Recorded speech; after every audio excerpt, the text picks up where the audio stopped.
I'm not going to go. I'm going to stay right here. Was this how any of you responded the last time that someone asked you to leave your comfort zone? Was this how you responded when somebody asked you to try something new? Why is the comfort zone so comfortable? And why does it tend to keep us stuck in the place where we are? In this presentation, you're going to learn a little bit deeper about why the comfort zone is so comfortable. Mr. Toastmaster, fellow Toastmasters, I've selected 3 sources that I hope will help us understand better why the comfort zone is so comfortable. I'm going to start with a verse of Scripture, and it is from Ecclesiastes 1:9, and it's a little bit different than perhaps I know you have heard it quoted. And there is no new thing under the sun.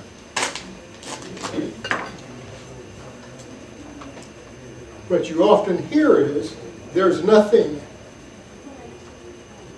new under the sun. Well, I don't think he was allowing for, I want to say technology, such as lights and a few other things, but as far as the way people behave, we still behave pretty much as our ancestors did 3,000 years ago. And I'm not above taking, I want to say, a verse out of context. In Proverbs 23 and verse 7, and this is from the King James, and you've heard it a little bit differently. For as he thinketh in his heart, so is he. What you have probably heard is, as a man thinketh in his heart, so is he. And it's been used in a way somewhat different than what the writer of Proverbs had in mind. In 1902, James Allen wrote a little book entitled As a Man Thinketh. It's about the power of thought. And it's about how our thoughts shape our lives, how our thoughts shape where we are in our lives and what we're like. Again, I know he's using a verse that was written 3,000 years ago. In 1956, and if I'm going to stay on camera, I've got to stay over on this side, don't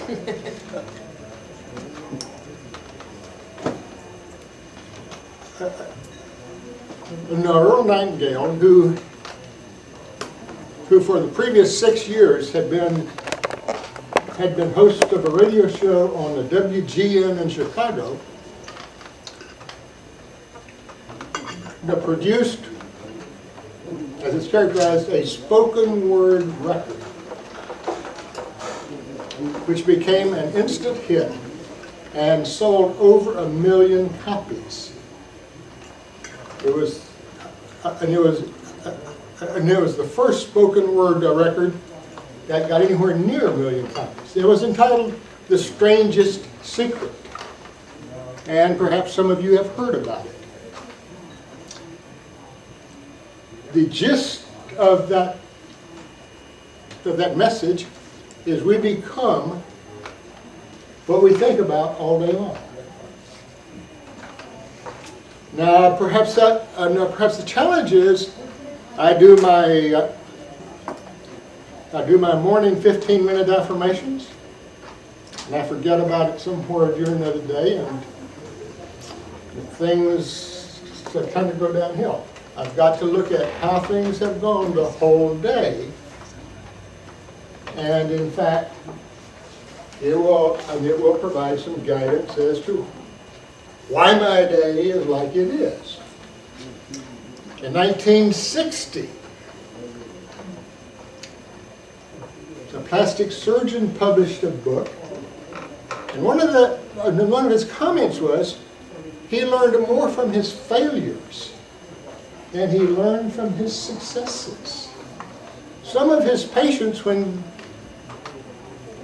they looked in the mirror, said, "I don't see any difference." And yet he could hold up before enough the photographs, and everyone else saw a remarkable difference, but the patient didn't. And he came to understand that we are guided in a way that we will behave in a way that is consistent with our internal self-image. His book is Psycho-Cybernetics, so the name is Dr. Maxwell Maltz. And the preface starts out, and rather interesting. The secret of using this book to change your life. And there is perhaps a hint there, but his message is that we will consistently behave in a way that is consistent with our internal self-image. There's a lot more that can be said. Next speech, stay tuned. Within the 4 weeks, and I'm already working on it. But it's how you can use this understanding of either the self-image, as a man thinketh in his heart, or as you think all day long, to guide and assist yourself in making changes.